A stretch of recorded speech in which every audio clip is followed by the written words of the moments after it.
Hello friends, this is Universe channel, and in this video I will show you how you can enable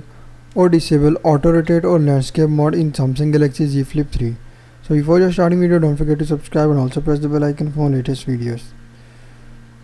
So if you want to enable auto rotate or landscape mode in Samsung Galaxy Z Flip 3, first of all you just need to tap on screen and